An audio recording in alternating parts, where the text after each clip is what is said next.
Hello everyone, welcome to అర్పకస్ media. వీడియోలోకి పోయే ముందు ఛానల్ సబ్స్క్రైబ్ చేయండి, లైక్ చేయండి, కామెంట్ చేయండి.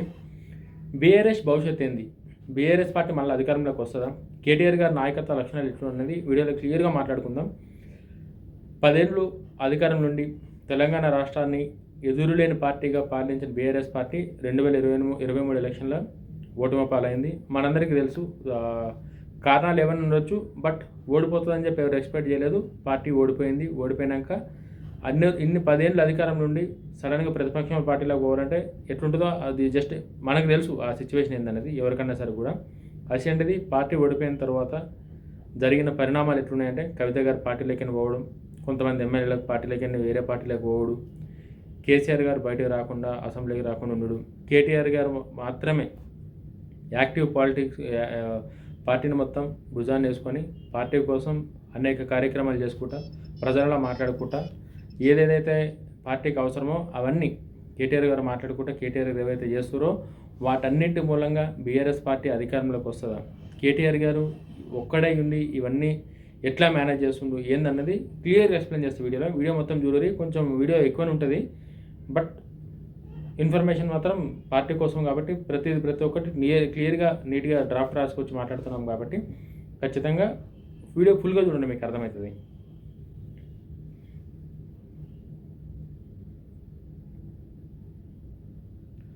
బీఆర్ఎస్ పార్టీ మళ్ళీ అధికారంలోకి వస్తుందా?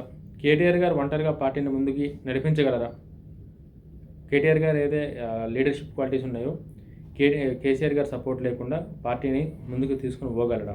అధికారంలోకి తీసుకురానికి ఏదైతే కష్టపడుతుందో అది వర్కౌట్ అవుతుందా అన్నది మాట్లాడుకుందాం. తెలంగాణ రాజకీయాలలో ప్రస్తుతం ఎక్కువ చర్చకు వస్తున్న ప్రశ్నలు ఇవే. 2023 అసెంబ్లీ ఎన్నికల తర్వాత అధికారాన్ని కోల్పోయిన బీఆర్ఎస్ పార్టీ ఇప్పుడు ప్రతిపక్ష పార్టీగా తన రాజకీయ ప్రస్థానాన్ని కొనసాగిస్తుంది. అయితే ప్రతిపక్షంలో ఉండడం ఒక సవాల్ మాత్రమే కాదు, తిరిగి ప్రజల విశ్వాసాన్ని సంపాదించుకునే అవకాశంగా కూడా పరిగణించవచ్చు.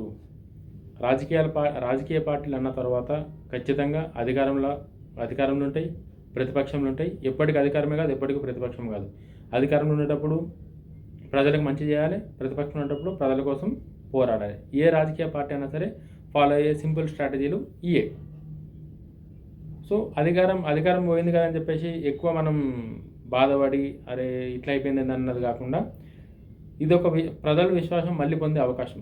ప్రజలు మనల్ని నమ్మి మనతో పాటు ప్రజలు కూడా మనతో పాటు అడుగులు వేసి అధికార పార్టీని ప్రశ్నించేటట్టు తీసుకునే ఒక అవకాశం కూడా మనం మాట్లాడుకోవచ్చు. ఈ వీడియోలో మనం ఏ రాజకీయ పార్టీకి అనుకూలంగా లేదా వ్యతిరేకంగా కాకుండా అందుబాటులో ఉన్న రాజకీయ పరిణామాలను, నాయకత్వ లక్షణాలను, పార్టీ సంస్థాగత బలాలను, ప్రజాభిప్రాయాలను, ఎన్నికల వ్యూహాలను, భవిష్యత్ అవకాశాలు వంటి సమతుల్యతలన్నీ ఈ వీడియోలో అయితే మనం మాట్లాడుకుందాం.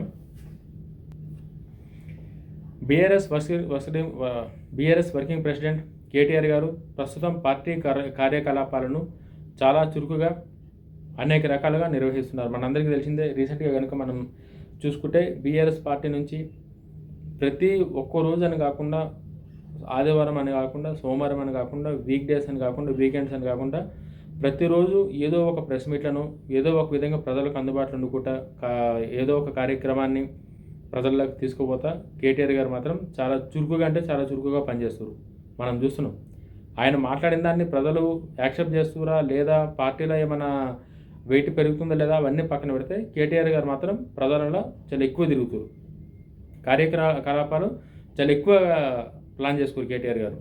రాష్ట్రంలో పలు జిల్లాల్లో పార్టీ శ్రేణులతో సమావేశాలు నిర్వహించడం, యువతతో ప్రత్యక్షంగా మమేకం కావడం, సోషల్ మీడియా ద్వారా ప్రభుత్వ నిర్ణయాలపై స్పందించడం, అలాగే ఉద్యోగాలు, రైతు సమస్యలు, పెట్టుబడులు, పరిశ్రమల అభివృద్ధి, కాళేశ్వరం ప్రాజెక్టు వంటి అంశాలపై అధికార ప్రభుత్వాన్ని విమర్శించడం ద్వారా ప్రతిపక్ష నాయకుడిగా తన పాత్రను బలోపేతం చేయడానికి చాలా ప్రయత్నిస్తున్నారు. నిజంగానే కేటీఆర్ గారు కనుక చూసుకుంటే ఒక వారం ఒక జిల్లాలో లేకపోతే ఏదో ఒక విధంగా ఎన్ని విధాలుగా ప్రజల దగ్గర కావాలని ప్రయత్నించాలో అన్ని విధాలుగా కేటీఆర్ గారు అయితే ప్రయత్నం చేస్తారు. అది సక్సెస్ ఫెయిల్ అవుతుంది అన్నది అది కాలం సమాధానం చెప్పాలి, మనం చెప్పేది కాదు కాబట్టి టైం సమాధానం చెప్పాలి. బట్ కేటీఆర్ గారు మాత్రం ప్రతిరోజు ఏదో ఒక లీడర్స్ మీటింగో, లోకల్ లీడర్సో, లేకపోతే మండల స్థాయిలోనో, జిల్లా స్థాయిలోనో, గ్రామ స్థాయిలోనో ఏదో ఒక విధంగా ఎవరినొకరు కలుస్తూనున్నాడు, ఏదో ఒకరు మాట్లాడుతూనున్నారు. కాబట్టి కేటీఆర్ గారు అయితే పార్టీ శ్రేణులకి అందుబాటులో ఉన్నారు. ఇంకా రీసెంట్గా కనుక చూసుకుంటే ఎక్కువ యువతతో కనెక్టివిటీ ఎక్కువ పెంచుకుంటారు కేటీఆర్ గారు. ఎందుకంటే రాజకీయ నాయకుల్ని డిసైడ్ చేసేది యువతనే కాబట్టి యువతతో ఎక్కువ మమేకమై యువతకు బాగా అందుబాటులో ఉండి యువతని తన ప్రసంగాలతో కావచ్చు, తన రాజకీయ అనుభవంతో కావచ్చు, యువతకు దగ్గరుండి యువతతో అధికార పక్షంపై పోరాడాలని చెప్పి కొంచెం గట్టిగానే యువతతో కనెక్టివిటీ పెంచుకొని రాష్ట్రంలో చాలా సమావేశాలు అయితే నిర్వహిస్తారు కేటీఆర్ గారు. సోషల్ మీడియా ద్వారా ప్రభుత్వ నిర్ణయాలపై స్పందించడం. కేటీఆర్ గారికి సోషల్ మీడియాలో చాలా మంచి ఫాలోయింగ్ ఉంది, మనందరికీ తెలిసిందే. అది మనం అవునన్నా కాదన్నా అది వాస్తవం. కేటీఆర్ గారికి మంచి ఫాలోయింగ్ ఉంది సోషల్ మీడియాలో. ఆ సోషల్ మీడియా కూడా కేటీఆర్ గారు సోషల్ మీడియాలో కూడా ప్రభుత్వం చేస్తున్న కొన్ని పనులను విమర్శించడం, వాటి మీద క్వశ్చన్లు చేయడం, వాటికి అంటే చేస్తున్న ప్రతి దానిపైన నిర్ణయాలపై స్పందించడం, అటువంటివన్నీ చేస్తారు. అట్లానే ఉద్యోగుల కోసం ఏదైతే గవర్నమెంట్ నోటిఫికేషన్ ఇచ్చినామని చెప్పేసి గవర్నమెంట్ అధికార పార్టీ ఏవైతే మాట్లాడుతుందో వాటిపైన రైతు సమస్యలపైన, ఉద్యోగాలపైన మాట్లాడుతారు, రైతు సమస్యలపైన మాట్లాడుతారు, పెట్టుబడులపైన మాట్లాడుతారు, పరిశ్రమల అభివృద్ధిపై మాట్లాడుతారు, కాళేశ్వరం ప్రాజెక్టుపై మాట్లాడుతారు. అన్నీ అంటే ఒక్కటనే కాకుండా మాట్లాడడానికి అవకాశం దొరికిన ప్రతి ఒక్క దాన్ని సోషల్ మీడియాలో కావచ్చు, మీటింగ్లలో కావచ్చు, సమావేశాలలో కావచ్చు, ప్రతి దగ్గర కేటీఆర్ గారు ఆయన ప్రశ్నించే విధానం ఏదైతుందో చాలా గట్టిగా బీఆర్ఎస్ పార్టీ నుంచి కేటీఆర్ గారు ప్రశ్నించడం అయితే జరుగుతుంది. ప్లస్ కేటీఆర్ గారు ఒక ప్రతిపక్ష నాయకుడిగా ఆయన ఇంకొంచెం బలంగా తయారు చేసుకుంటున్నారు. ఇంత ప్రశ్నించి ఇంతమంది బీఆర్ఎస్ పార్టీలు ఉన్నా సరే కూడా ఎవరేం మాట్లాడతలేరు. కేటీఆర్ మాట్లాడితే కేటీఆర్ గారు మాట్లాడాలి, హరీష్ రావు గారు మాట్లాడాలి. మిగతా ఎవరైనా ఒకరైనా మాట్లాడతారు బీఆర్ఎస్ పార్టీ నుంచి. కొంతమంది అడపాదడప ఎవరు మాట్లాడుతారు, కానీ వాళ్ళు మాట్లాడిన దాన్ని ఎవరు పబ్లిక్ సీరియస్గా తీసుకుంటలేరు. అధికార పార్టీ కూడా సీరియస్గా తీసుకుంటలేరు. ఎవరికేమైనా అది కొంచెం వెయిటేజ్ ఏమైనా ఉందంటే అది కేటీఆర్ గారికి, హరీష్ రావు గారికి ఉంది. కాబట్టి కేటీఆర్ గారు హరీష్ రావు గారి కన్నా ఒక మెట్టు ఎక్కువ ప్రశ్నించడం కావచ్చు, ఎక్కువ ప్రజా సమస్యలపై మాట్లాడడం కావచ్చు కేటీఆర్ గారు అయితే చేస్తారు. అది వాస్తవం. అది ఆయన ప్రతిపక్ష నాయకుడుగా నేను బలమైన ప్రతిపక్ష నాయకుడిగా కేటీఆర్ గారు నిరూపించుకోవడానికి ఏమేమి కావాలో అవన్నీ కేటీఆర్ గారు అయితే మొదలు పెట్టేసారు ఆల్రెడీ. ఒక బలమైన ప్రతిపక్ష నాయకుడిగా కేటీఆర్ గారు ఉందామని డిసైడ్ అయ్యి చాలా గట్టిగా మాట్లాడుతారు ప్రతి ఒక్క విషయంలో. అయితే రాజకీయాల్లో విమర్శలు మాత్రమే సరిపోవు, ప్రజలకు ప్రత్యామ్నాయ విధానాలు చాలా అవసరం. అంటే రాజకీయాలలో ప్రతి ఒక్కరు ఒక కేటీఆర్ గారి గురించి అనే కాకుండా మనం రాజకీయాలలో కనుక మాట్లాడుకుంటే రాజకీయాలలో వార్డ్ మెంబర్ స్థాయి నుంచి మినిస్టర్ స్థాయి వరకు ఎవరైనా ప్రశ్నించవచ్చు, ఎవరైనా విమర్శలు చేయొచ్చు. అది స్వతంత్రం ఇచ్చిన హక్కు, మనకి రాజ్యాంగంలో ఉన్న హక్కు. కాబట్టి అది ఎవరైనా ప్రశ్నించవచ్చు. బట్ రాజకీయాల్లో విమర్శలు ఒకటే సరిపోవు. నేను గట్టిగా మాట్లాడుతున్నా కదా, ప్రజలు చప్పట్లు కొడుతారు అని చెప్పి విమర్శలు చేస్తే సరిపోదు. విమర్శలు చేస్తే ప్రజలు యాక్సెప్ట్ చేయరు. ఒక్కొక్కసారి యాక్సెప్ట్ కావచ్చు, బట్ అన్నిసార్లు విమర్శలు యాక్సెప్ట్ కావు. కాబట్టి విమర్శలు ఒకటే సరిపోవు. ప్రజలకు ప్రత్యామ్నాయ విధానాలు, అంటే ప్రజల మనసును ప్రజలకు అర్థమయ్యేటట్టు ప్రజా సమస్యలు మాట్లాడే విధానం, స్పష్టమైన కార్యాచరణ, ఏదైతే ఒక మీటింగే కావచ్చు, ఒక పబ్లిక్ మీటింగే కావచ్చు, లేదంటే ఒక లీడర్ మీటింగే కావచ్చు, ఒక గ్రామస్థాయి మీటింగే కావచ్చు, ప్రభుత్వంపై ఏదన్నా విషయం కోసం మాట్లాడేటప్పుడే కావచ్చు, ఏ దానిలైనా సరే కూడా ఒక స్పష్టమైన కార్యాచరణ అయితే మాత్రం చాలా అవసరం. ఏదో వచ్చినాం మీటింగ్లో గట్టిగా మాట్లాడేసినాం, క్లాప్స్ కొట్టినంటే అది కాదు. కార్యాచరణ అనేది చాలా ఇంపార్టెంట్. కాబట్టి స్పష్టమైన కార్యాచరణ కూడా చాలా అవసరం. బలమైన సంస్థాగత నిర్మాణం, అది కింద స్థాయి లీడర్స్ నుంచి పైన స్థాయి లీడర్స్ వరకు చాలా బలమైన కార్యాచరణ అయితే మాత్రం ప్రతి పార్టీకి, ప్రతి లీడర్కి అవసరం. అది ఈ పార్టీ ఆ లీడర్ అని రాజకీయాల్లో ఉన్న ప్రతి పార్టీకి, ప్రతి లీడర్కి అది అవసరం. స్పష్టమైన కార్యాచరణ, బలమైన సంస్థాగత నిర్మాణం. ఆ సంస్థానం ఏదైతే ఉందో, బీఆర్ఎస్ అనే సంస్థానం ఏదైతే ఉందో దాంట్లో గట్టిగా అది కింద నుంచి వస్తే తప్ప ఆ రిజల్ట్ అనేది ఎలక్షన్ టైంలో రాదు. గ్రామ స్థాయి నుంచి ఉండాలి. ఏమున్నా సరే కూడా గ్రామ స్థాయి నుంచి ఉండాలి. అప్పుడైతేనే అది వర్కౌట్ అవుతుంది. అది అప్పటిదాకా ఏదో గట్టిగా అంటే మాటలు ఆడేసిన పబ్లిక్ వచ్చారు అని అంటే ఓట్లు పడాయి. రియల్ లైఫ్ వేరు అంటారు కదా. సోషల్ మీడియాలో ఒకలాగా ఉంటుంది, గ్రౌండ్ ఒకలాగా ఉంటుంది. కాబట్టి బలమైన సంస్థాగత నిర్మాణం అవసరం. ప్రజా ఉద్యమాలు కూడా అంతే ముఖ్యమైనవి. కేటీఆర్ గారు చేస్తున్న ప్రతి ఒక్క దాన్ని ప్రజలు యాక్సెప్ట్ చేయడం కూడా అంతే ఇంపార్టెంట్. యాక్సెప్ట్ చేయాలి. ప్రజలు యాక్సెప్ట్ చేయకపోతే అది మళ్ళీ దానికి ఆ ఇంపాక్ట్ అనేది ఉండదు. కాబట్టి ప్రజలు కూడా యాక్సెప్ట్ చేయాలి. దాన్ని యాక్సెప్ట్ చేసేటట్టు చేస్తేనే అది ఏదన్నా యూజ్ అవుతుంది తప్ప లేకపోతే యూజ్ కావాలంటే చాలా కష్టం అది.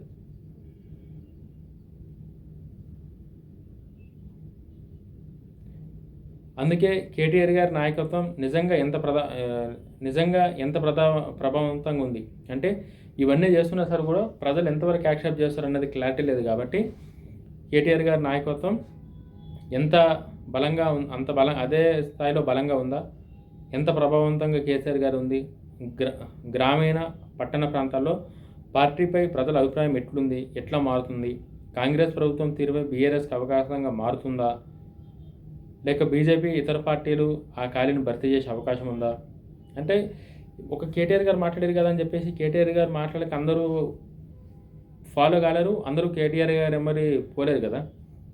ప్రతిదానికి ఒక ఇది ఉంటుంది. కాబట్టి కేటీఆర్ గారు ఆయన శక్తికి మేర ఆయన కొట్లాడుతుండు.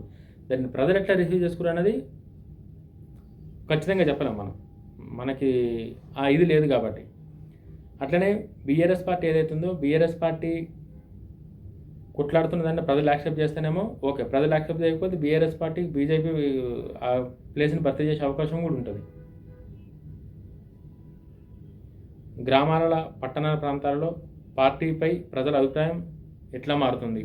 ఇప్పుడు కేటీఆర్ గారు ఏవైతే ఇవన్నీ మీటింగులు పెట్టి ఇంతగానం కొట్లాడుతారు కదా, ఇది వల్ల ఇంపాక్ట్ ఎట్లుంది, వాళ్ళు ఫీడ్బ్యాక్ తీసుకొని అది వర్కౌట్ అయ్యే ఛాన్సెస్ ఉందా లేదా ఏందన్నది కూడా కేటీఆర్ గారు చూడాలి. అవి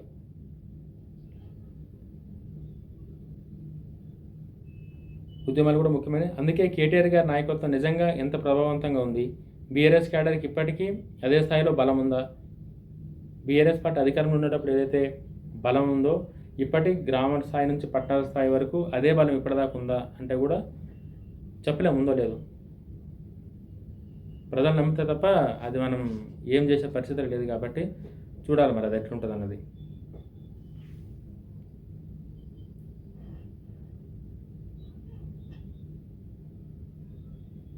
పట్టణ ప్రాంతాల్లో పార్టీపై ప్రజల అభిప్రాయం ఎలా మారుతుంది, కాంగ్రెస్ ప్రభుత్వ పనితీరు బీఆర్ఎస్ అవకాశంగా మారుతుందా, లేక బీజేపీ వంటి ఇతర పార్టీలు ఆ ఖాళీని భర్తీ చేసే అవకాశం ఉందా, ఇప్పుడు ఈ ప్రశ్నలకి దీనికి అందుబాటులో ఉన్న ఆన్సర్ల కోసం మనం మాట్లాడదాం ఇప్పుడు.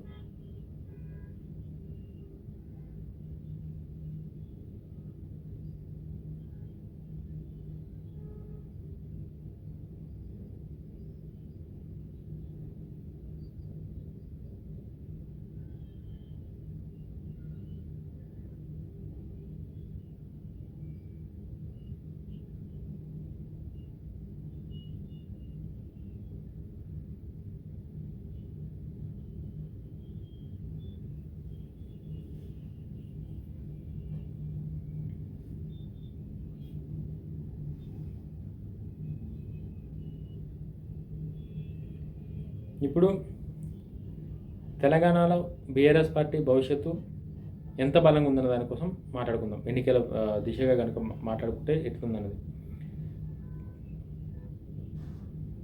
తెలంగాణ రాజకీయాల్లో వినిపిస్తున్న రెండు ప్రధాన ప్రశ్నలు: బీఆర్ఎస్ పార్టీ మళ్ళీ అధికారంలోకి వస్తుందా, కేటీఆర్ నాయకత్వం ఒక్కడే పార్టీని తిరిగి విజయపదంలో నడిపించగలన్నది చాలా అంటే చాలా పెద్ద డిబేటు, చాలా పెద్ద డిస్కషన్ అయితే నడుస్తుంది. అది ఏ రేంజ్ డిస్కషను ఎట్లా అన్నది మనం చెప్పనీకే వస్తుందో రాదో తెలియదు, కానీ చాలా గట్టిగా అయితే మాత్రం డిస్కషన్ అయితే అది నడుస్తుంది. అది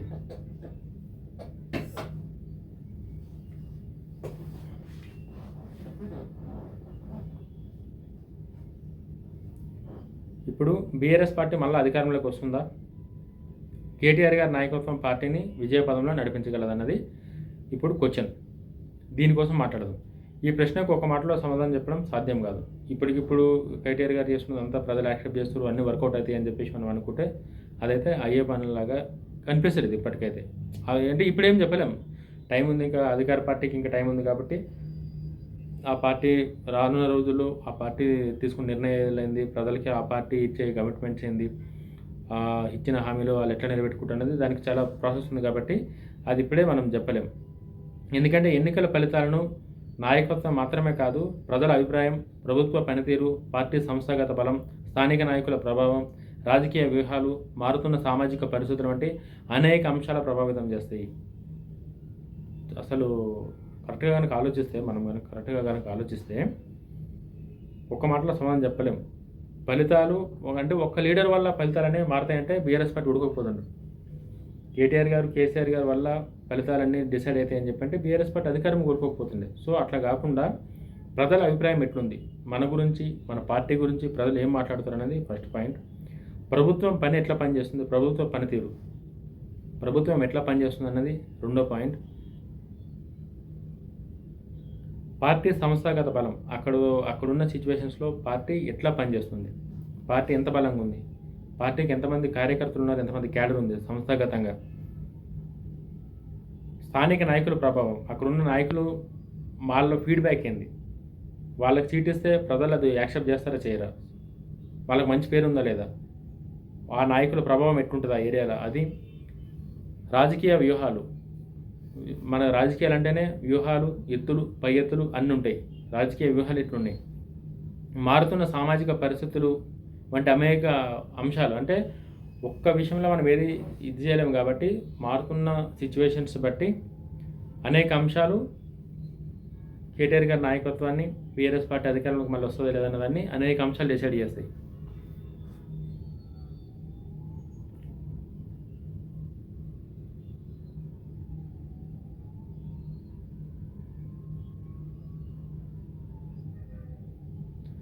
అయితే కాంగ్రెస్ పార్టీ ఒక దిక్కించి తన హామీల అమలు, సంక్షేమ పథకాలు, పరిపాలన ద్వారా ప్రజల విశ్వాసాన్ని మరింత నిలబెట్టుకునే ప్రయత్నం చేస్తుంది.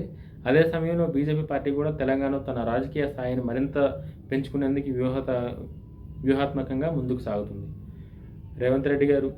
సీఎం రేవంత్ రెడ్డి గారు కూడా ఎక్కడ కూడా డైవర్ట్ కాకుండా, ఎక్కడ కూడా కన్ఫ్యూజన్ లేకుండా చాలా క్లియర్గా ప్రజెంట్ సిచ్యువేషన్స్ ఎట్లున్నాయి, రానున్న రోజుల్లో సిచ్యువేషన్స్ ఎట్లా మారబోతున్నాయి, దానికి పార్టీ క్యాడర్ కావచ్చు, మంత్రివర్గం కావచ్చు, మేము ఎట్లా ప్రిపేర్ కావాలన్నది చాలా ప్రాపర్ ఎజెండాతో రేవంత్ రెడ్డి గారు పోతున్నారు. కాబట్టి అది అంతే. అంటే కేటీఆర్ గారు చేస్తున్నవన్నీ అంత తొందరగా ప్రజలు నమ్ముతారన్న సిచ్యువేషన్స్ కూడా లేదు. కేటీఆర్ గారికి నచ్చిన వాళ్ళు కేటీఆర్ గారు మాటలు నమ్ముతారు, సీఎం రేవంత్ రెడ్డి గారు నచ్చిన రేవంత్ రెడ్డి గారు మాటలు మాట్లాడతారు. అది అట్లా అది ఒక ప్రాసెస్ అది. అయితే బీజేపీ కూడా కొంచెం ఇంకా బలంగా పుంజుకుందామని చెప్పేసి తెలంగాణలో ఆ ప్రయత్నం చేస్తారు. ఇవన్నీ నేపథ్యంలో బీఆర్ఎస్ ముందున్న అవకాశాలు ఏంది, సవాల్ ఏంది అన్నది ఇప్పుడు మాట్లాడుకుందాం. కాంగ్రెస్ పార్టీ వాళ్ళు కట్టుకున్నామని వాళ్ళ ప్లాన్లతో, వాళ్ళ ఎజెండాతో వాళ్ళ అట్లున్నారు. సేమ్ అదే ఎజెండాతో బీజేపీ మేమెందుకు అధికారంలోకి రాకూడదు, మాకేం తక్కువ అన్న కాడికి వీళ్ళున్నారు. సో వీటిని కనుక దృష్టిలో పెట్టుకుంటే ఎట్లుంటుంది అన్నది, ఇవి బీఆర్ఎస్ ముందున్న చాలా పెద్ద సవాళ్ళు. ఇవి ఆ సవాళ్ళతోని ఎట్లా ముంగడిపోతారన్నది మాట్లాడదాం.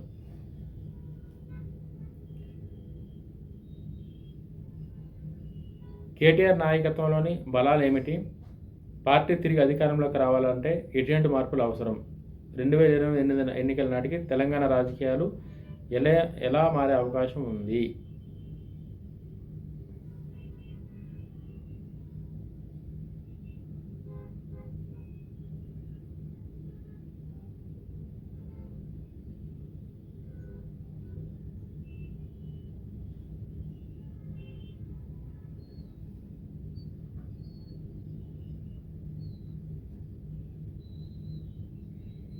ఇప్పుడు కనుక అసలు విషయానికి వస్తే బీఆర్ఎస్ భవిష్యత్తు ఎట్లుంటుంది, ఇంకా పార్టీకి అవకాశాలు ఉన్నాయా, లేక తెలంగాణ రాజకీయాలు కొత్త సమీకరణలు ఏర్పడుతున్నాయా, ఈ ప్రశ్నలకు ఇప్పుడు మనం మాట్లాడుకుందాం. బీఆర్ఎస్ ముందున్న అవకాశాలు ఏందన్నది ఫస్ట్ మీకు నేను ఎక్స్ప్లెయిన్ చేస్తాను. బీఆర్ఎస్ పార్టీకి ఏమేమైతే అవకాశాలు ఉన్నాయో అవైతే మీకు ఫస్ట్ ఎక్స్ప్లెయిన్ చేస్తాను. మొదటి అవకాశం బలమైన క్యాడర్. బీఆర్ఎస్ పార్టీకి ఉన్న ప్లస్ పాయింట్ ఏదైనా ఉంది ప్రజెంట్ పరిస్థితుల్లో అంటే అది బలమైన క్యాడర్. ఇప్పటికీ అధికారంలోకి లేకపోయినా సరే కూడా చాలామంది క్యాడర్ ఇప్పటికీ బీఆర్ఎస్ పార్టీతో పాటు ఉన్నారు కాబట్టి అది చాలా పెద్ద బలమైంది. తెలంగాణ ఉద్యమం నుంచి వచ్చిన పార్టీ కావడంతో గ్రామ స్థాయి నుంచి రాష్ట్ర స్థాయి వరకు బీఆర్ఎస్ పార్టీకి విస్తృతమైన సంస్థాగత నిర్మాణం ఉంది. అధికారాన్ని కోల్పోయిన అనేక ప్రాంతాల్లో పార్టీ అధికారం కోల్పోయినా సరే కూడా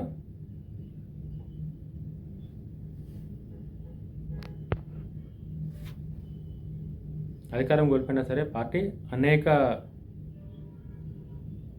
ప్రాంతాల్లో పార్టీ కార్యకర్తలు ఇంకా యాక్టివ్గానే చురుకుగా పాల్గొంటున్నారు. ఈ క్యాడర్ను సమర్థవంతంగా వినియోగించగలిగితే పార్టీ బలపడే అవకాశం అయితే చాలా ఎక్కువ ఉంది. ఇప్పుడు ఏదైతే క్యాడర్ ఉందో యాక్టివ్ ఉన్నారో వాళ్ళందరినీ కనుక కరెక్ట్గా యూటిలైజ్ కనుక చేసుకుంటే తిరిగి పార్టీ బలపడే అవకాశం చాలా అంటే చాలా ఎక్కువ ఉన్నాయి. రెండో అవకాశం ఏంటంటే కేటీఆర్ యువ నాయకత్వం. మొదటి అవకాశం క్యాడర్ అయితే రెండో అవకాశం కేటీఆర్ యువ నాయకత్వం. కేటీఆర్ను ఆధునిక రాజకీయ నాయకుడిగా, మంచి కమ్యూనికేటర్గా పలువురు రాజకీయ నాయకులు, విశ్లేషకులు పేర్కొంటారు. ఎవరు అవునన్నా కాదన్నా అది వాస్తవం. కేసీఆర్ గారి తర్వాత బీఆర్ఎస్ పార్టీలో మాటలతోని పబ్లిక్ని ఎంగేజ్ చేయాలంటే అది కేటీఆర్ గారి తర్వాత ఎవరన్నా సరే కూడా కేటీఆర్ గారి తర్వాతనే. కేటీఆర్ గారికి ఆయన మాటలతోని ఆయన కమ్యూనికేట్ చేసే విధానం ఏదైతే ఉంటుందో అది నెక్స్ట్ లెవెల్ అని చెప్పాలి ఎవరైనా సరే. అది ప్రజలు దాన్ని యాక్సెప్ట్ చేస్తారా, నమ్ముతారా లేదని పక్కన పెడితే ఆయన చెప్పే విధానం ఏదైతే ఉందో అది మాత్రం నెక్స్ట్ లెవెల్. అది సోషల్ మీడియా వినియోగం, యువతతో అనుసంధానం, పరిశ్రమలు మరియు ఐటీ రంగంపై అవగాహన వంటి అంశాలు ఆయనకు బలంగా చెప్పబడతాయి. కేటీఆర్ గారు అంటే IT minister, technology development, hitech city, ఇవన్నీ ఎవరు అవునన్నా కాదన్నా సరే కూడా ఐటీ మినిస్టర్గా కేటీఆర్ గారికి ఒక సపరేట్ ఫ్యాన్ బేస్ ఉంది తెలంగాణ రాష్ట్రంలో. అంటే ఏ రాష్ట్రం కన్నా తెలంగాణలో ఐటీ మినిస్టర్ ఎట్లున్నా సరే కూడా అయ్యే డెవలప్ అయితేనే ఉంటుంది. బట్ కేటీఆర్ గారు మాత్రం ఒక ఐటీ మినిస్టర్గా ఆయనకంటూ ఒక ట్రెండ్ సెట్ చేసుకొని ఆయన ఓన్ క్రెడిబిలిటీని అయితే మాత్రం కేటీఆర్ గారు బిల్డ్ చేసుకుంటారు. ఎవరు అవునన్నా కాదన్నా యాక్సెప్ట్ చేయాలి మనం. కొన్ని రియాలిటీగా ఏవైతే ఉన్నాయో ఐటీ మినిస్టర్గా కేటీఆర్ గారు అంటే అదొక బ్రాండ్లా క్రియేట్ చేసుకుంది కేటీఆర్ గారు. అది చాలా ప్లస్ పాయింట్ అవుతుంది కేటీఆర్ గారికి. యువతతో మంచి రిలేషన్షిప్ మెయింటైన్ చేస్తారు కేటీఆర్ గారు. వాళ్ళతో మీటింగ్లు కండక్ట్ అవ్వడం, మంచి రిలేషన్షిప్ అయితే కేటీఆర్ గారు మెయింటైన్ చేస్తారు. పరిశ్రమలు, ఐటీ రంగంపై అవగాహన ఆయన ఇంగ్లీష్ మాట్లాడినా, హిందీ మాట్లాడినా, ఏ లాంగ్వేజ్ మాట్లాడినా సరే కూడా కేటీఆర్ గారు మాట్లాడేటప్పుడు దానిలో ఒక స్పార్క్, ఒక ఏకదం ఉంటుంది, బాగుంటుంది. కాబట్టి కేటీఆర్ గారికి అవి ప్లస్ పాయింట్స్ అయ్యి, ఒక లీడర్కి ఇవన్నీ మంచిగానే ఉంటాయి కాబట్టి ప్లస్ పాయింట్స్. ఇవన్నీ కూడా కేటీఆర్ గారికి ఉన్న ప్లస్ పాయింట్స్ ఒక నాయకుడుగా. మూడో అవకాశం ప్రభుత్వ వ్యతిరేకత ఏర్పడితే దాని ప్రయోజనం. ప్రతి ప్రభుత్వానికి కాలక్రమేణా ప్రజల్లో అసంతృప్తి పెరిగే అవకాశం ఉంటుంది. అలాంటి పరిస్థితులు ఏర్పడితే బలమైన ప్రతిపక్షంగా బీఆర్ఎస్ తనను ప్రజలకు ప్రత్యేకంగా చూపించుకునే అవకాశం ఉంటుంది. అంటే మనం మన తెలంగాణ రాష్ట్రంలోనే కాదు, మీరు ఏ రాష్ట్రంలో చూసుకున్నా సరే కూడా ప్రతి పార్టీకి అధికారంతో పాటు వ్యతిరేక ఓటు కూడా ఉంటుంది. అధికార పార్టీ వ్యతిరేక కూడా ఖచ్చితంగా ఉంటుంది. ఆ ప్రజల్లో ఆ అసంతృప్తి పెరిగితే మాత్రం బలమైన ప్రతిపక్షంగా బీఆర్ఎస్ పార్టీ ప్రజలకు మరింత దగ్గరయ్యే అవకాశం అయితే ఉంటుంది. ఏదైతే వ్యతిరేకత ప్రజలకు వ్యతిరేకత ఏదైతే వచ్చిందో ఆ వ్యతిరేకత ఖచ్చితంగా వర్కౌట్ అవుతుంది. అది అందులోని ఆ ఓట్ బ్యాంక్ కూడా ట్రాన్స్ఫర్ అవుతుంది. కాబట్టి ఖచ్చితంగా బీఆర్ఎస్ పార్టీకి ఒక మంచి అవకాశం ఉండే ఛాన్సెస్ అయితే ఉన్నాయి. ఇవన్నీ ప్లస్ పాయింట్స్. బీఆర్ఎస్కి ఉన్న ఇప్పుడు నెగిటివ్ పాయింట్స్ ఏంటన్నది ఇప్పుడు మీతో మనం మాట్లాడుకుందాం. అవకాశాలతో పాటు సవాళ్ళు కూడా ఎక్కువ. ఎన్నైతే అవకాశాలు ఉన్నాయో బీఆర్ఎస్ పార్టీకి, కేటీఆర్ గారి నాయకత్వానికి ఎన్నైతే అవకాశాలు ఉన్నాయో అధికారంలోకి రానికి కావచ్చు, కేటీఆర్ లీడర్షిప్ క్వాలిటీస్ కావచ్చు, అన్నీ సవాళ్ళు కూడా ఉన్నాయి. మొదటి సవాల్ ఏంటంటే ప్రజల విశ్వాసాన్ని తిరిగి గెలుచుకోవడం. ఒక ఉద్యమ పార్టీగా, తెలంగాణ రాష్ట్ర ప్రజలకు పరిచయం లేని పార్టీగా ఉన్నటువంటి బీఆర్ఎస్ పార్టీ అధికారం కోల్పోయింది అని అంటే ప్రజలు ఆ పార్టీ పైన ఎంతో కొంత, కొంచెం మరీ ఎక్కువగా చెప్పలేం, మరీ తక్కువ అని చెప్పలేం, ఎంతో కొంత వ్యతిరేకత ఉన్నందుకే అధికారం కోల్పోయింది. ప్రజల మనోభావాలు ఎక్కడో దెబ్బతిన్నాయి కాబట్టి అధికారం కోల్పోయింది ఆ పార్టీ. అటువంటి పార్టీ తిరిగి ప్రజల విశ్వాసాన్ని మళ్ళీ గెలుచుకోవడం అంటే అంత ఆషామాషి విషయం కాదు, అది చిన్న విషయం కాదు. ఒకసారి అధికారం కోల్పోయిన తర్వాత మళ్ళీ అధికారంలోకి రావాలంటే చాలా పెద్ద టాస్క్, అది చాలా హార్డ్ వర్క్ కూడా చేయాల్సి వస్తుంది దానికి, అదంత ఈజీ కాదు. 2023 ఎన్నికల ఫలితాల తర్వాత ప్రజలు ఎందుకు మార్పు కోరుకున్నారనే అంశాన్ని లోతుగా విశ్లేషించి ఆ కారణాలు పరిష్కరించే ప్రయత్నం చేయాల్సి ఉంటుంది. కేటీఆర్ గారు కానీ బీఆర్ఎస్ పార్టీ కానీ చేయాల్సింది ఏంది అని చెప్పేసానంటే 2023 ఎన్నికల ఫలితాల తర్వాత ప్రజలు ఎందుకు బీఆర్ఎస్ పార్టీ కాదని ఇంకొక పార్టీ కోటేసారన్న దానిపై బాగా ఇన్వాల్వ్ అయ్యి బాగా లోతుగా ఆలోచించి విశ్లేషించి ఆ కారణాలు పరిష్కరించే ప్రయత్నం చేసుకుంటే ఏమన్నా యూజ్ ఉంటుంది. చాలా పెద్ద సవాలు. ఈ సవాళ్ళని ఎట్లా చేస్తారన్నది రానున్న రోజుల్లో మనం చూస్తే మనకు అర్థమవుతుంది. రెండో సవాల్ ఏందని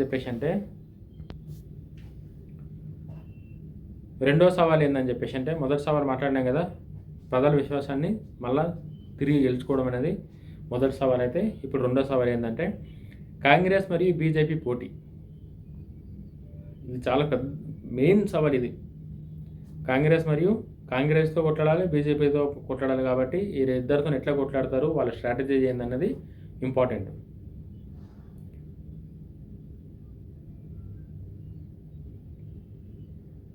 కాంగ్రెస్ పార్టీ అధికారంలో ఉంది, బీజేపీ కూడా తెలంగాణలో తన విస్తరణపై దృష్టి పెట్టింది. ఇలాంటి పరిస్థితుల్లో బీఆర్ఎస్కు ద్విముఖ పోటీ ఎదురయ్యే అవకాశం ఉంది. బీఆర్ఎస్ పార్టీ ఒక అధికార పార్టీతోనే కాదు, ఇక్కడ బీజేపీ పార్టీతో కూడా కొట్లాడాలి, అక్కడ కాంగ్రెస్ పార్టీతో కొట్లాడాలి.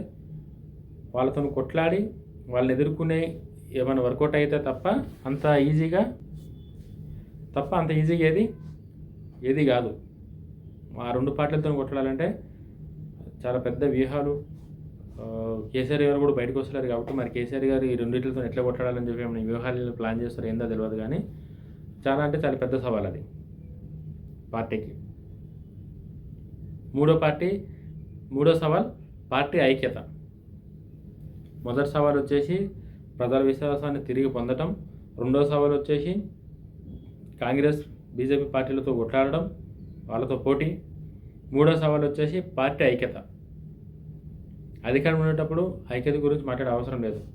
అధికారం ఉంది కాబట్టి ఖచ్చితంగా ఐక్యతతోనే ఉంటారు. నచ్చినా నచ్చకున్నా ఏమున్నా లేకున్నా ఖచ్చితంగా అధికారంలో ఉన్నారు కాబట్టి వేరే ఏ ప్రాబ్లమ్స్ లేకుండా నడిచిపోతుంది అంతే. అధికారం ఉండేటప్పుడు ప్రాబ్లమ్స్ ఏం రావు. బట్ అధికారం కోల్పోయినాక పార్టీలు ఎంత ఐక్యత ఉన్నదన్నదే ఇంపార్టెంట్. ఆ ఐక్యతతోనే ప్రజలకి ఆ నమ్మకం అనేది కలుగుతుంది. కాబట్టి ప్రతిపక్షం ఉన్నప్పుడు నాయకులను కార్యకర్తలను ఒకే దిశలో నడిపించడం అధికారం ఉన్నప్పటికంటే కష్టం అవుతుంది. అంతర్గత ఐక్యతను కాపాడుకోవడం చాలా ఇంపార్టెంట్. నేను చెప్పినట్టు అధికారం ఉండేటప్పుడు నువ్వు చెప్పినది చెప్పకుండా అందరూ సైలెంట్గా ఉంటారు, అందరినీ మాట వింటారు. ఎందుకంటే అప్పుడు అధికారం ఉంది కాబట్టి. అధికారంలో ఇట్లా మాట్లాడితే పార్టీ క్రమశిక్షణ చర్యలు అన్నీ తీసుకొని అధికారం ఉండేటప్పుడు అదంతా కరెక్ట్ కాదు అన్న ఇది వాళ్ళకు కూడా అవగాహన వాళ్ళకు ఉంటుంది. కాబట్టి ఎవరు ఏం మాట్లాడరు అధికారం ఉండేటప్పుడు. ఏ పార్టీ అయినా ఏ నాయకుడైనా సరే కూడా ఎవరు పెద్దగా ఏమి మాట్లాడరు.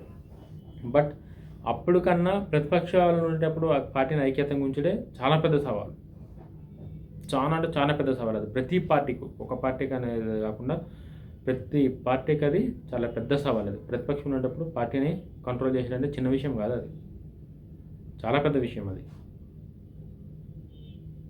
అధికారంలో ఉన్నప్పటికంటే అంటే ప్రతిపక్షం ఉన్నప్పుడే చాలా కష్టం. అంతర్గత ఐక్యతను కాపాడుకోవడం చాలా కీలకం. లోపల 100 సమస్యలు ఉన్నా సరే కూడా అవి బయటపడకుండా వాళ్ళు మాట్లాడుకొని వాళ్ళు పరీక్షించుకోవడం అనేది చాలా కీలకం. కేటీఆర్ గురించి మాట్లాడితే కొన్ని అంశాలు తరచుగా ప్రస్తావనకు వస్తాయి. కేటీఆర్ గారి కోసం కనుక మాట్లాడుకుంటే మనం కొన్ని అంశాలు చాలా రియలిస్టిక్గా ఉంటాయి కేటీఆర్ గారి కోసం. అవి ఏందని చెప్పేసి అంటే, స్పష్టంగా మాట్లాడగల కమ్యూనికేషన్ నైపుణ్యం కలిగిన వ్యక్తిగా, ఎటువంటి దానికోసమైనా సరే కూడా తడబడకుండా పాయింట్ టు పాయింట్ క్లారిటీగా మాట్లాడే శక్తి, సామర్థ్యం కేటీఆర్ గారు సొంతం. యువతతో మంచి కనెక్టివిటీ, ఐటీ మినిస్టర్గా మంచి పేరు, సోషల్ మీడియా ద్వారా ప్రజలకి తొందరగా చేరువయ్యే తెలివితేటలు, పార్టీ కార్యకర్తలను ఉత్సాహపరిచే నాయకత్వ శైలి, ఇవన్నీ కూడా కేటీఆర్ గారి దగ్గర ఉన్నాయి. అయితే నాయకత్వాన్ని ప్రజలు పూర్తిగా అంచనా వేసేది ఎన్నికల సమయంలో. పార్టీ ప్రదర్శన, ప్రజా సమస్యల స్పందన ప్రత్యేకంగా విధానాల ఆధారంగానే ఉంటాయి. అంటే ఇప్పుడు మీటింగ్లో అప్పుడు మాట్లాడిందనో లేకపోతే ఇంకా ఒక పబ్లిక్ మీటింగ్లో మాట్లాడింది వేరు ఉంటుంది. ఎలక్షన్ టైంలో వచ్చినప్పుడు మన కోసం ఏం మాట్లాడుకొని ఏం ఓట్లు వేసారు అన్నది కూడా ఒక ఇది ఉంటుంది. కాబట్టి దీనికి కొంచెం వేరియేషన్ అయితే ఉంటుంది. పార్టీ తిరిగి అధికారంలోకి రావాలంటే, బీఆర్ఎస్ పార్టీ అధికారంలోకి రావాలంటే కొన్ని కీలక మార్పులు అవసరం. రాజకీయ పరిస్థితుల్లో తరచూ అభిప్రాయపడుతుంటారు. బీఆర్ఎస్ పార్టీ కనుక అధికారంలోకి రావాలి అని చెప్పి అంటే కొన్ని మార్పులు అవసరం అని చెప్పేసి రాజకీయ విశ్లేషకులు కూడా మాట్లాడుతున్నారు ఆల్రెడీ. అవి ఏందని చెప్పేసి అంటే, గ్రామ స్థాయి నుంచి పార్టీని మరింత బలంగా చేయడం. అధికారంలో ఉండేటప్పుడు ఏ పార్టీ కూడా ప్రతి రాజకీయ పార్టీ చేసే తప్పు అని అంటే తప్పు అనను, కానీ ఇంకా అది మీరు ఎట్లా అనుకుంటారు. అధికారం వచ్చిన తర్వాత క్యాడర్ని, పార్టీ కోసం కష్టపడిన వాళ్ళని చాలా పార్టీలు మర్చిపోతాయి. అదే 5 ఏళ్ళకో 10 ఏళ్ళకో పార్టీని ఓడిపించే పనికి తీసుకొస్తుంది.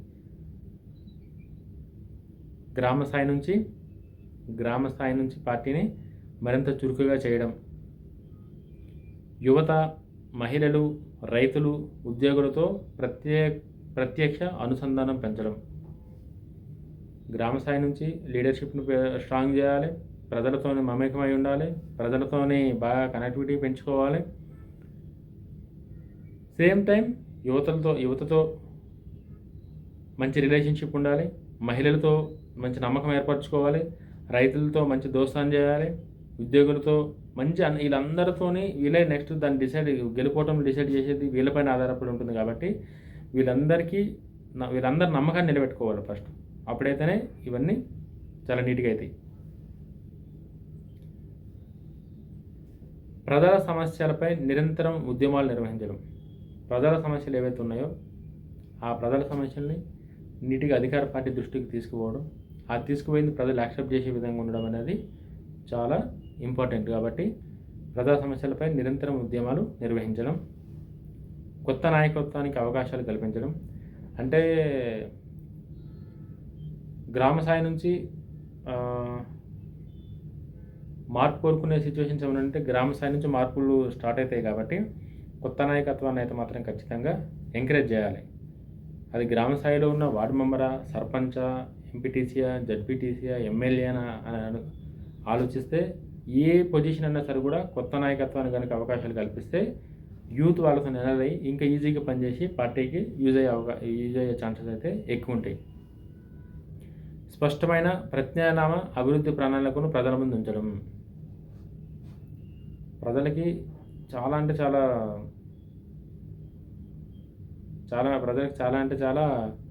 క్లారిటీ అవసరం. ప్రస్తుతం ఉన్న రోజుల్లో ప్రజలకి నమ్మకం, క్లారిటీ రెండు అవసరం. కాబట్టి ప్రజల ముందు వీళ్ళు చేసే ప్రణాళిక ఏదైతే ఉందో ప్రజలు యాక్సెప్ట్ చేసేటట్టు ఉంటే అది ఒక నెక్స్ట్ లెవెల్కి వెళ్ళిపోతుంది. ఒక మీటింగ్ అన్నా సరే ఆ ప్రణాళికలు అనేది చాలా పకడ్బందీగా నీట్గా ఉండాలి. కాబట్టి ప్రజలకి ఆ ప్రణాళికలు అభివృద్ధి చేసి ప్రజల ముందు పెట్టడం, గత పాలనపై వచ్చిన విమర్శలపై ప్రజలకు వివరణ ఇవ్వడం, భవిష్యత్తు కార్యాచరణను స్పష్టంగా చెప్పడం. అధికారంలో ఉండేటప్పుడు ఏవైతే తప్పులు చేశారో, ఏవైతే పొరపాట్లు జరిగినాయో, కావాలని చెప్పి ఏ పార్టీ పొరపాట్లు లేదు. ఆ టైంకి అది ఎట్లా ఎస్టాబ్లిష్ అవుతుందో మనకు తెలియదు. కాబట్టి అప్పుడు జరిగిన విమర్శలు ఏది గత పాలనపై వచ్చిన విమర్శలు, వాటిపై ప్రజలకి అప్పుడు ఏం జరిగింది, ఎట్లా జరిగింది అనేది వివరణ ఇవ్వడం, భవిష్యత్ కార్యాచరణ ఎట్లుంటుంది, పార్టీలు ఉండడం వల్ల, పార్టీ కోసం కొట్టడం వల్ల భవిష్యత్ కార్యాచరణ ఎట్లుంటుంది అనే దానిపై కూడా ప్రజలకు కనుక ఒక క్లారిటీగా స్పష్టంగా చెప్తే ప్రజలకు కూడా ఒక పార్టీ కోసం ఎందుకు పనిచేయాలి, ఏం పని చేయాలన్న దానికోసం వాళ్ళకి ఒక అర్థమవుతుందని చెప్పేసి.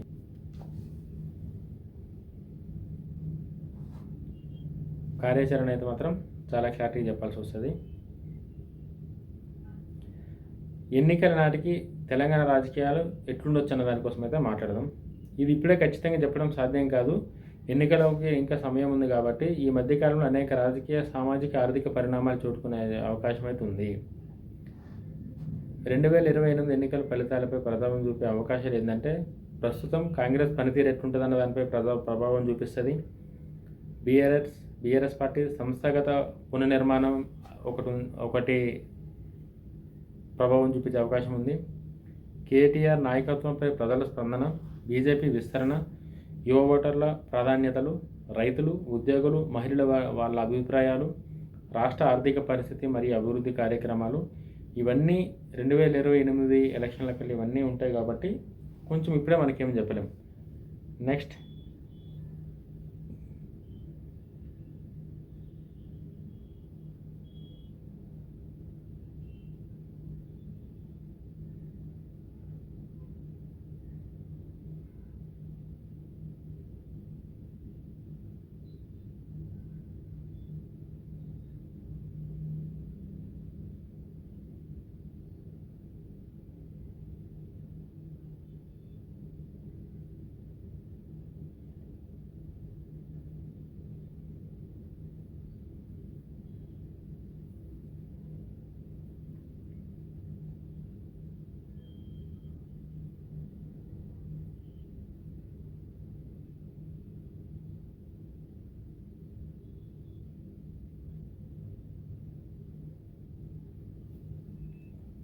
ఇప్పుడు మనం మాట్లాడుకుంటే బీఆర్ఎస్ పార్టీ ప్రస్తుత పరిస్థితి ఎట్లుందన్న దానికోసం మాట్లాడుకుందాం. తెలంగాణ రాజకీయాలను కనుక మనం పరిశీలిస్తే ప్రస్తుతం బీఆర్ఎస్ పార్టీ ఒక కీలక మలుపు వద్ద నిలిచి ఉంది. ఒకప్పుడు వరుసగా 2 పర్యాయాలు అధికారంలో ఉండి రాష్ట్ర రాజకీయాలను ప్రభావితం చేసిన పార్టీ ఇప్పుడు ప్రధాన ప్రతిపక్షంగా తన పాత్రను పోషిస్తుంది. మనందరికీ తెలుసు, బీఆర్ఎస్ పార్టీ 2014లో 2018లో 2 సార్లు అధికారంలోకి వచ్చింది. 2 సార్లు తెలంగాణ రాష్ట్రాన్ని పరిపాలించిన పార్టీగా, తెలంగాణ ఉద్యమ పార్టీగా బీఆర్ఎస్ పార్టీ ఒక ప్రభావతమైన పార్టీగా ఒక పేరైతే ఉంది. అదంతా అయినాక ఇప్పుడు ఒక ప్రతిపక్ష పార్టీగా కొనసాగుతుంది. అధికారంలో ఉన్నప్పుడు ప్రభుత్వ నిర్ణయాలు తీసుకోవడం ఒక బాధ్యత అయితే, ప్రతిపక్షంలో ఉన్నప్పుడు ప్రజల సమస్యలను ప్రభుత్వం దృష్టికి తీసుకురావడం మరో ముఖ్యమైన బాధ్యత. ప్రస్తుతం బీఆర్ఎస్ పార్టీ అదే దిశగా పనిచేయడానికి ప్రయత్నిస్తుంది. అధికారంలో ఉండేటప్పుడు ప్రభుత్వ నిర్ణయాలు తీసుకోవడం ఒక బాధ్యత అయితే, ప్రతిపక్షంలో ఉన్నప్పుడు ప్రజల సమస్యలను ప్రభుత్వం దృష్టికి తీసుకురావడం మరో ముఖ్యమైన బాధ్యత. బీఆర్ఎస్ అంటే అధికారంలో ఉండేటప్పుడు ప్రభుత్వ నిర్ణయాలు తీసుకోవడం, దాన్ని మేము ఇది చేసినాం ప్రజల కోసం, ఈ నిర్ణయం తీసుకున్నాం అని చెప్పి గట్టిగా చెప్పి ఇది చేయడం ఏదైతే ఉంటుందో, సేమ్ అట్లనే ప్రతిపక్ష పార్టీ ఉండేటప్పుడు ప్రజలకు అండగుండి ప్రజల సమస్యలను ప్రభుత్వం దృష్టికి తీసుకుపోయే దానిలో అయితే మాత్రం ప్రజెంట్ కొంచెం బీఆర్ఎస్ పార్టీ ఆ దిశగా అయితే అడుగులు వేస్తుంది మంచిగానే. పార్టీ వర్కింగ్ ప్రెసిడెంట్ కేటీఆర్ గారు రాష్ట్ర వ్యాప్తంగా శ్రేణులతో సమావేశాలు నిర్వహిస్తూ యువజన సమావేశాలు ఏర్పాటు చేస్తూ కాంగ్రెస్ పార్టీ ప్రభుత్వంపై ఉద్యోగాలు, రైతు సమస్యలు, పరిశ్రమలు, పెట్టుబడులు, కాళేశ్వరం వంటి అంశాలపై విమర్శలు చేస్తున్నారు.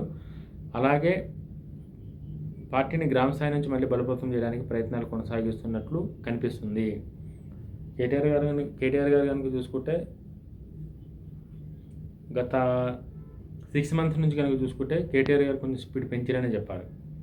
ప్రజా సమస్యలపై మాట్లాడే విధానంలో కావచ్చు, ప్రశ్నించే విధానంలో కావచ్చు, ప్రతి ఒక్క దానిలో కేటీఆర్ గారు అయితే బాగా దూకుడుగా పార్టీ వర్కింగ్ ప్రెసిడెంట్ కేటీఆర్ గారు రాష్ట్ర వ్యాప్తంగా పార్టీ శ్రేణులతో సమావేశాలు నిర్వహిస్తూ, యువజన సమావేశాలు ఏర్పాటు చేస్తూ కాంగ్రెస్ ప్రభుత్వంపై ఉద్యోగాలు, రైతు సమస్యలు, పరిశ్రమలు, పెట్టుబడులు, కాళేశ్వరం వంటి అంశాలపై కంటిన్యూస్గా విమర్శలు చేస్తున్నారు. అలాగే పార్టీని గ్రామ స్థాయి నుంచి బలోపేతం చేయడానికి ప్రయత్నాలు కూడా చేస్తున్నట్టయితే కనిపిస్తుంది. కేటీఆర్ గారు అయితే మాత్రం ఇవన్నీ చేస్తున్నట్టయితే కనిపిస్తుంది.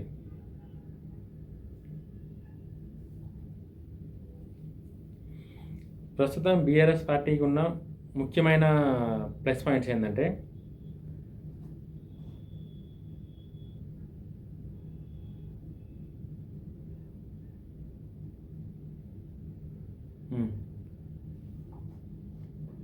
మొదటిగా కనుక మాట్లాడుకుంటే బీఆర్ఎస్ పార్టీకు తెలంగాణ ఉద్యమంతో ఏర్పడిన గుర్తింపు ఉన్నప్పటికీ ముఖ్యమైన రాజకీయ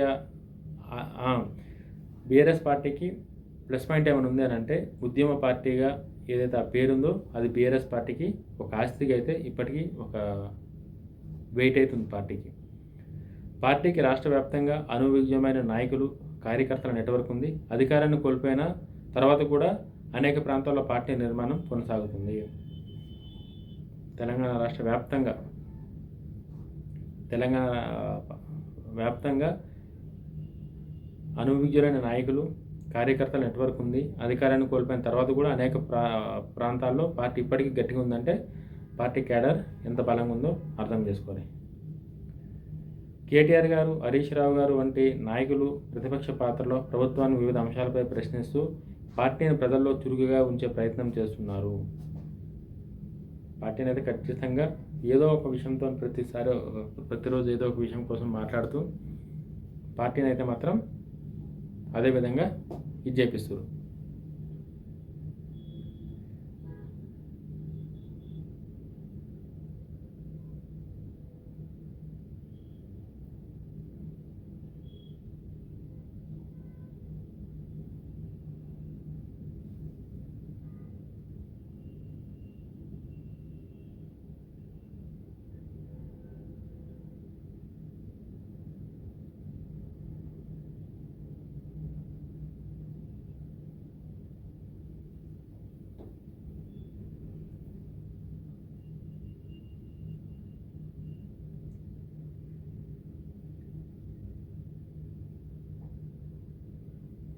కేటీఆర్ గారి నాయకత్వం ఎంత బలంగా ఉందో దానికోసం అయితే ఇప్పుడు మాట్లాడదాం. తెలంగాణ రాజకీయాల్లో కేటీఆర్ ఒక ప్రముఖ నాయకుడు. కేటీఆర్ గారికి ఒక సపరేట్ ఫ్యాన్ బేస్ ఉంది. ఒక ఐటీ మినిస్టర్గా, ఒక బీఆర్ఎస్ పార్టీ వర్కింగ్ ప్రెసిడెంట్గా, ఒక ప్రతిపక్ష నాయకుడిగా కేటీఆర్ గారికి అయితే ఒక మంచి ఇమేజ్ ఉంది. కాబట్టి తెలంగాణ రాష్ట్ర రాజకీయాల్లో కేటీఆర్ గారు ఒక ప్రముఖ నాయకుడు. పార్టీ వర్కింగ్ ప్రెసిడెంట్గా ఆయన పాత్ర గత కొన్నేళ్లుగా మరింత కీలకంగా మారింది. ముఖ్యంగా బీఆర్ఎస్ ప్రతిపక్షంలోకి వచ్చిన తర్వాత పార్టీని చురుకుగా ఉంచడం, కార్యకర్తల్లో ఉత్సాహాన్ని నింపడం, ప్రభుత్వ విధానాలపై స్పందించడం వంటి బాధ్యతలు ఆయన నిర్వహిస్తున్నారు. మనందరికీ తెలుసు కేటీఆర్ గారు ఎంతగానో కొట్లాడుతారో ఆ సిచ్యువేషన్స్ కోసం కావచ్చు. కేటీఆర్ గారు అయితే తరచుగా ఒక ప్రశ్న తినిపిస్తుంది ప్రతి ఒక్కరికి. ఆ ప్రశ్న ఏందని చెప్పేసి అంటే, కేటీఆర్ ఒంటరిగా బీఆర్ఎస్ను మళ్ళీ అధికారంలోకి తీసుకురాగలరా? కేటీఆర్ గారు ఎవరు సపోర్ట్ లేకుండా బీఆర్ఎస్ పార్టీని మళ్ళీ అధికారంలోకి తీసుకురాగలరా? ఈ ప్రశ్నకి ఇప్పటికే సమాధానం చెప్పడం కరెక్ట్ కాదు. ఎందుకంటే ఎన్నికల విజయానికి ఒక వ్యక్తి నాయకత్వంపై మాత్రం ఆధారపడదు. పార్టీ నిర్మాణం, స్థానిక నాయకత్వం, ప్రజల మద్దతు, ప్రభుత్వ పనితీరు, ఎన్నికల వ్యూహం అంటే అనేక అంశాలు దీనిలో యాడ్ అయినాయి. కాబట్టి ఇప్పుడే ఏం చెప్పడానికి రాదు. కేటీఆర్ నాయకత్వంలో ప్రధాన బలాలు ఏందని చెప్పేసి అంటే, కేటీఆర్ ప్రసంగాల్లో ప్రస్తుత వేగవంతమైన స్పందన, మీడియా మరియు సోషల్ మీడియా వినియోగం వంటి అంశాలపై ఆయన బలాలుగా తరచూ ప్రస్తావించబడతాయి. క్లిష్టమైన అంశాలను కూడా ప్రజలకు సులభంగా వివరించే ప్రయత్నం అయితే కేటీఆర్ గారు బ్రహ్మాండంగా చేస్తారు. యువతతో సమావేశాలు, విద్యార్థులతో సంభాషణలు, డిజిటల్ వేదికలో చురుకైన ఉనికి ద్వారా ఓటర్లను ఆకర్షించే ప్రయత్నం కేటీఆర్ గారు ఎక్కువగా చేస్తుంటారు. ఆధునిక రాజకీయాలకి ఆయన కమ్యూనికేషన్లో కూడా ఒక మంచిదిగా పరిగణన చేసుకోవచ్చు మనం. గతంలో మంత్రిగా పనిచేసిన సమయంలో ఐటీ పరిశ్రమలు, పట్టణాభివృద్ధి శాఖను నిర్వహించిన అనుభవం ఆయనకుంది. ఈ అనుభవాన్ని బీఆర్ఎస్ తన రాజకీయ ప్రచారంలో ఒక బలంగా ప్రస్తావిస్తుంది. ఏదైతే మనకు తెలుసు మున్సిపల్ శాఖ మంత్రిగా పనిచేసారు కేటీఆర్ గారు, ఐటీ మినిస్టర్గా పనిచేసారు. ఆ ఎక్స్పీరియన్స్ ఏదైతే ఉందో అది పార్టీకి ఇప్పటికీ ఎస్టాబ్లిష్ చేసుకోనికి, పార్టీ చేసిన మంచి నిర్ణయాలు డెవలప్మెంట్స్ కోసం చేసుకోనికి ఏవైతే ఉన్నాయో అవన్నీ కూడా ఇప్పటికీ అవి బలంగా బీఆర్ఎస్ పార్టీ వాటి కోసం మాట్లాడుకునే పవర్ ఉందంటే అంత ఇంపాక్ట్ చేసినాయి అని చెప్పారు. ప్రతిపక్షం ఉన్నప్పుడు పార్టీ కార్యక్రమాలు, సమావేశాలు, జిల్లా పర్యటనలు, కార్యకర్తలతో నిరంతరం సంప్రదింపులు కొనసాగిస్తూ సంస్థాగత బలాన్ని నిలబెట్టే ప్రయత్నం కూడా కేటీఆర్ గారు చేస్తున్నారు. ఇప్పుడే కదా అసలైన అధికారం ఉండేటప్పుడు ఏముంటుంది, ఇప్పుడే కదా అసలైన అన్నక్కడికి కేటీఆర్ గారు కూడా సేమ్ అదే విధంగా పనిచేస్తూ క్యాడర్కి అయితే మాత్రం చాలా సపోర్ట్ చేసుకుంటా బాగా వాళ్ళతో అనుసంధానమై మీటింగ్లు పెట్టుకుంటా గట్టిగానే ప్రయత్నం చేస్తున్నారు.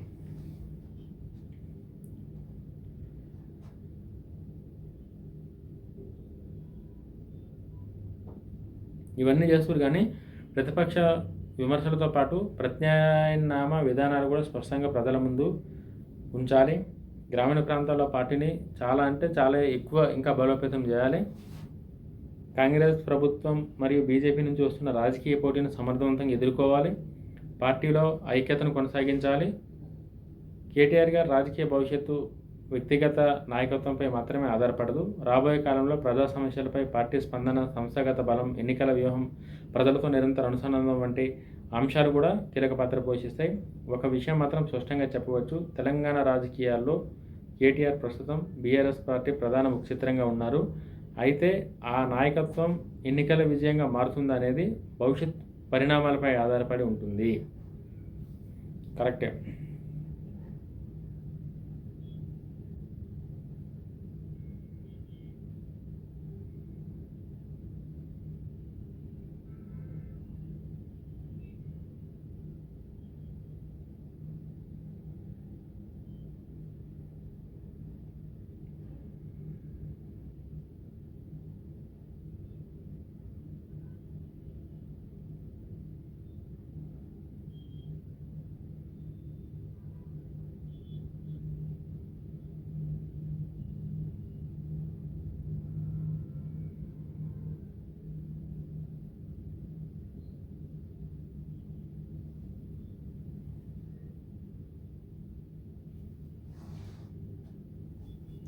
ఇప్పుడు బీఆర్ఎస్ పార్టీ భవిష్యత్తును ప్రభావితం చేసే ఒక కీలక అంశం ఏంటంటే కాంగ్రెస్ బీజేపీ నుంచి వస్తున్న రాజకీయ సవాళ్ళు.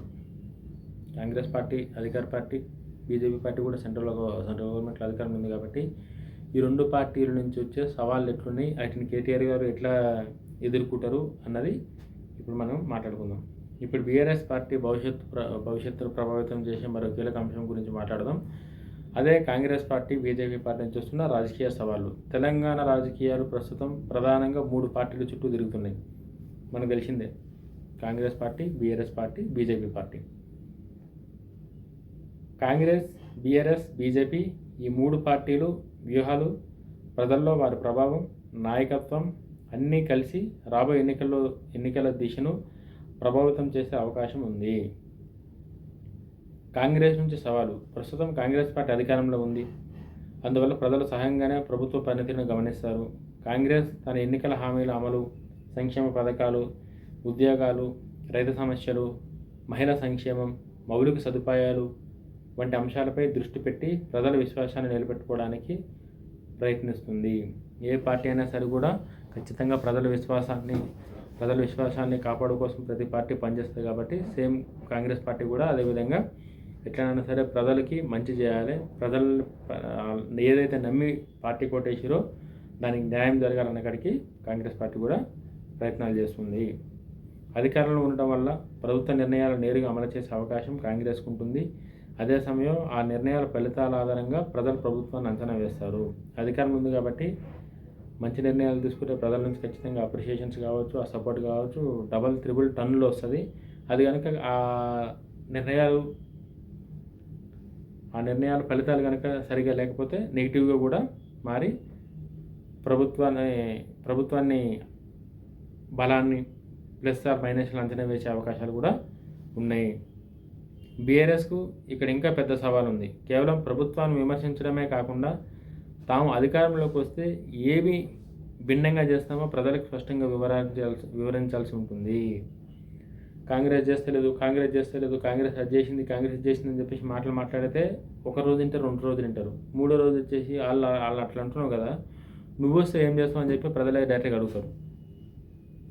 ఆ ప్రజలు అడగకముందు కనుక అది క్లారిటీ కనుక బీఆర్ఎస్ పార్టీ ఇస్తే ప్రజలు దాన్ని ఎట్లా తీసుకుంటారు అన్నది అప్పుడు మనం ఆలోచించాలి. దానికోసం బీజేపీ పార్టీ నుంచి సవాళ్ళు.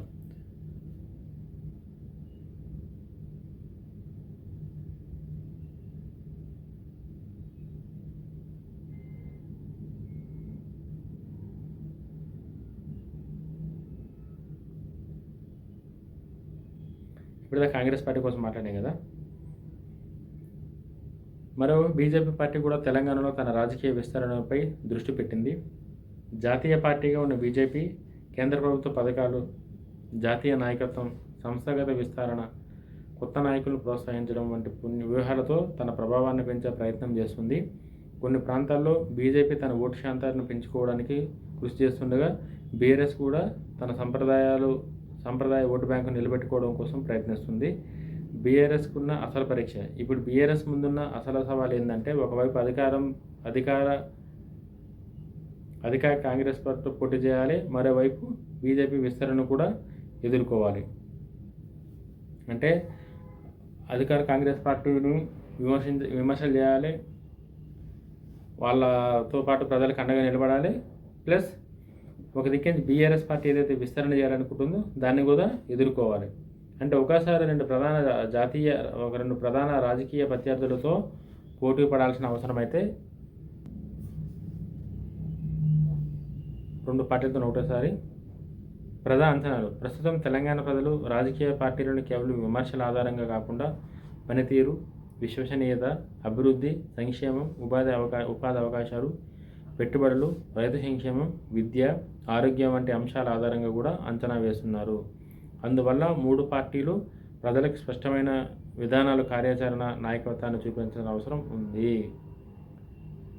2028 ఎన్నికల దిశగా ఏం ప్లాన్ చేశారన్నది కూడా మనం మాట్లాడదాం. రాబోయే కాలంలో కాంగ్రెస్ ప్రభుత్వం తన హామీల అమలులో ఎంతవరకు విజయం అవుతుందో, బీఆర్ఎస్ ప్రతిపక్షంగా ప్రజల్లో ఎంత బలమైన ప్రత్యామ్నాయాన్ని నిర్మించగలదో, బీజేపీ తన రాజకీయ విస్తరణను ఎంతవరకు పెంచుకోగలదో వంటి అంశాలు తెలంగాణ రాజకీయాలపై ప్రభావం చూపే అవకాశం ఉంది. అయితే ఎన్నికల ఫలితాలను ఇప్పుడే ఖచ్చితంగా అంచనా వేయడం సాధ్యం కాదు కాబట్టి ప్రజలు కాలక్రమేణా వాళ్ళ పరిణామాలు కూడా మారవచ్చు.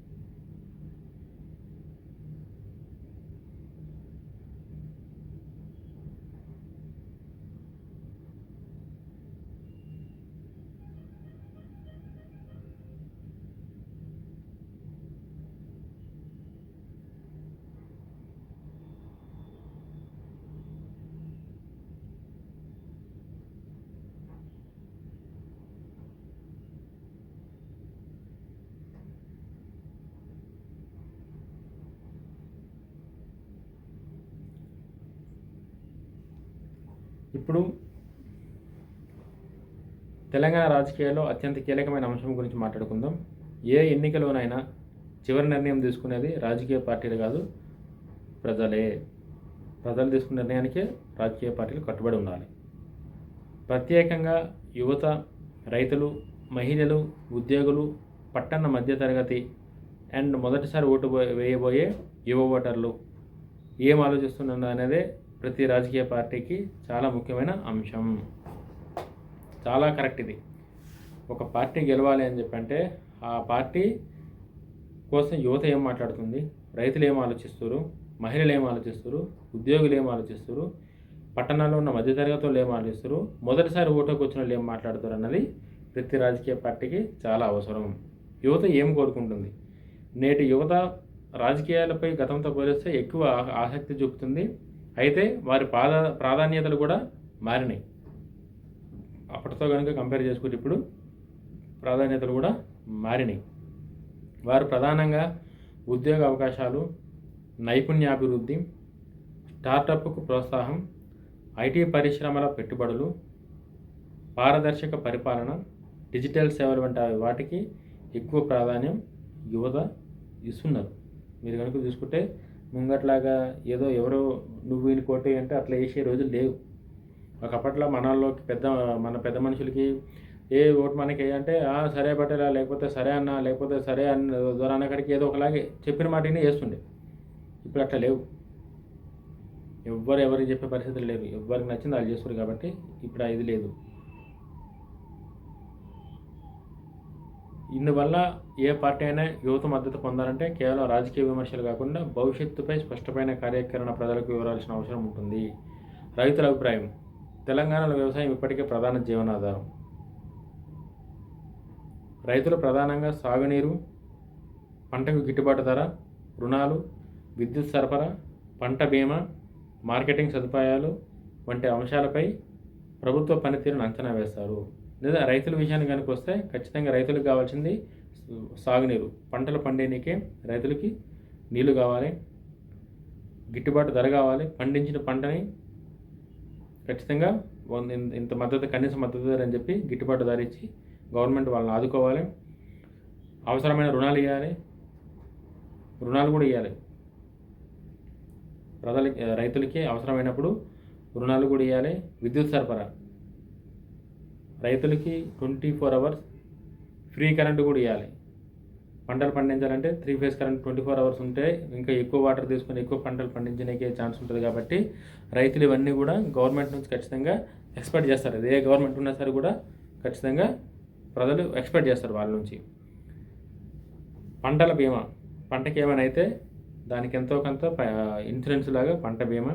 మార్కెటింగ్ సదుపాయాలు, కొన్న పంటను అమ్ముకునే విధంగా మార్కెటింగ్ సదుపాయాలు కూడా, ఇవన్నీ కూడా ఖచ్చితంగా రైతులు సమస్యలను సమర్థవంతంగా పరిష్కరించగలమని ప్రజలకు కనుక నమ్మకం కల్పించే పార్టీకి ఖచ్చితంగా రైతుల సపోర్ట్ అయితే ఉంటుంది. ఇప్పుడు పట్టణ ఓటర్ల అభిప్రాయం. హైదరాబాద్తో పాటు వరంగల్, ఖమ్మం, నిజామాబాద్, కరీంనగర్, నల్గొండ వంటి పట్టణ ప్రాంతాల్లో ఓటర్ల ప్రాధాన్యతలు కొంత భిన్నంగా ఉండొచ్చు. వారు ఎక్కువగా ట్రాఫిక్ సమస్యలు, మెరుగైన రహదారులు, త్రాగునీరు, కాలుష్య నియంత్రణ, మెట్రో అండ్ ప్రజా రవాణా, పెట్టుబడులు, ఉపాధి అవకాశాలు, ఐటీ మరియు పారిశ్రామిక అభివృద్ధి వంటి అంశాలను పరిగణలోకి తీసుకునే అవకాశం ఉంటుంది. గ్రామాలకు పోతే రిక్వైర్మెంట్స్ ఒకలాగుంటాయి, పట్టణాలకు వస్తే రిక్వైర్మెంట్స్ ఒకలాగా ఉంటాయి. కాబట్టి పట్టణాల్లో ఉన్న రిక్వైర్మెంట్స్ చాలా డిఫరెంట్గా ఉంటాయి. పట్టణాలలో మెయిన్ ట్రాఫిక్ సమస్యలు. పొద్దుగా లేచి ఆఫీస్కి పోవాలి అంటే అదొక యుద్ధం, ఆఫీస్ అయిపోయిన ఇంటికి రావాలంటే అదొక యుద్ధం. ప్రస్తుతం అంత అభివృద్ధి చెందుతుంది కాబట్టి ఖచ్చితంగా అభివృద్ధితో పాటు సమస్యలు కూడా ప్రతి రాష్ట్రంలో ఉన్నాయి. మన రాష్ట్రంలోనే కాదు, మీరు ఏ రాష్ట్రంలో తీసుకున్నా సరే కూడా అభివృద్ధితో పాటు సమస్యలు కూడా అట్లనే ఉన్నాయి. కాబట్టి ట్రాఫిక్ సమస్యలు అయితే మెయిన్. మెరుగైన రహదారులు, మంచి రోడ్లు, ఇప్పుడు అవసరం రోడ్లు కూడా. అవి ఫ్లైఓవర్లు వేసిస్తారా, ఎట్లయితే ప్రజలకి సులభంగా ఉంటుందో, సమస్యలు లేకుండా ఉంటుందో అటువంటి రహదారులు, త్రాగునీటు, ఎండాకాలము లేకపోతే సీజన్ అన్ సీజను ఏ టైంలో కూడా వాటర్కి ప్రాబ్లం లేకుండా చూసుకునే బాధ్యత. కాలుష్య నియంత్రణ, పొల్యూషన్ ఎక్కువ లేకుండా, పొల్యూషన్ సమస్యలు లేకుండా చూసుకునే బాధ్యత. మెట్రో అండ్ ప్రజా రవాణా, మెట్రో ఏదైతే ఉందో అది, పబ్లిక్ ట్రాన్స్పోర్ట్ ఏదైతే ఉందో పబ్లిక్ ట్రాన్స్పోర్ట్ అందరికీ అన్ని టైంలలో ఈజీగా అందుకునే విధంగా అది. పెట్టుబడులు, రాష్ట్రానికి ఏం పెట్టుబడులు వస్తున్నాయి, ఎట్లా ఇది చేస్తారని చెప్పి అది. ఉపాధి అవకాశాలు, ఏ గవర్నమెంట్, ఏ ప్రభుత్వం ఎన్ని కంపెనీలు తీసుకొచ్చింది, ఎంతమందికి ఉపయోగం కల్పించింది అది. ఐటీ మరియు పారిశ్రామిక అభివృద్ధి, ఐటీ ఎట్లా డెవలప్ అవుతుంది, ఇండస్ట్రియల్ ఎట్లా డెవలప్ అవుతుంది అనేది కూడా పట్టణాల్లో పరిగణలోకి తీసుకుంటారు. ప్రజల అంచనాలు మారుతున్నాయంటే అవును, కాలంతో పాటు ప్రజల అంచనాలు కూడా మారుతున్నాయి.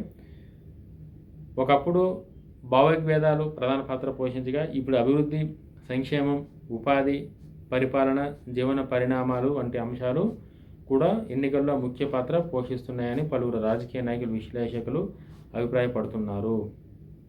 అయితే ప్రతి ఓటరు ఒకే విధంగా ఆలోచిస్తారని చెప్పలేం. ప్రాంతం, వయసు, వృత్తి, వ్యక్తిగత అనుభవాలు, స్థానిక సమస్యలు వంటి అనేక అంశాలు ఓటర్ల అభిప్రాయాలను ప్రభావితం చేస్తాయి. కాబట్టి బీఆర్ఎస్ పార్టీకి ఇది ఏం చెబుతుంది అని చెప్పేసి కనుక మనం మాట్లాడుకుంటే, బీఆర్ఎస్ యువతను మరింతగా ఆకర్షించాలంటే ఉద్యోగాలు, పెట్టుబడులు, భవిష్యత్ అవకాశాలపై స్పష్టమైన విజన్ను ప్రజల ముందు ఉంచాల్సి ఉంటుంది. రైతుల విశ్వాసాన్ని మరింత బలపరచాలంటే వ్యవసాయ విధానాలపై ప్రత్యామ్నాయ ప్రణాళికలను కూడా వివరించాలి. పట్టణ ఓటర్లను ఆకట్టుకోవాలంటే మౌలిక సదుపాయాలు, ట్రాఫిక్, పెట్టుబడులు, పరిశ్రమల నగరాభివృద్ధిపై కూడా దశను చూపించాలి. యువత, రైతులు, పట్టణ ఓటర్లు ఈ 3 వర్గాల మద్దతు ఏ రాజకీయ పార్టీకైనా ఎంతో కీలకం. అయితే వీరి అభిప్రాయాన్ని కాలానుగుణంగా మారవచ్చు. రాబోయే ఎన్నికల వరకు ప్రభుత్వ పనితీరు, ప్రతిపక్ష వ్యూహాలు, రాష్ట్ర పరిస్థితులు ఇవన్నీ వాటిని డిసైడ్ చేస్తాయి. కాబట్టి అప్పటి వరకు మనం ఏం చెప్పడానికి లేదు. వీడియో మీకు ఎట్లా అనిపించిందో లైక్ చేయండి, కామెంట్ చేయండి, ఛానల్ సబ్స్క్రైబ్ చేయండి. జై హింద్.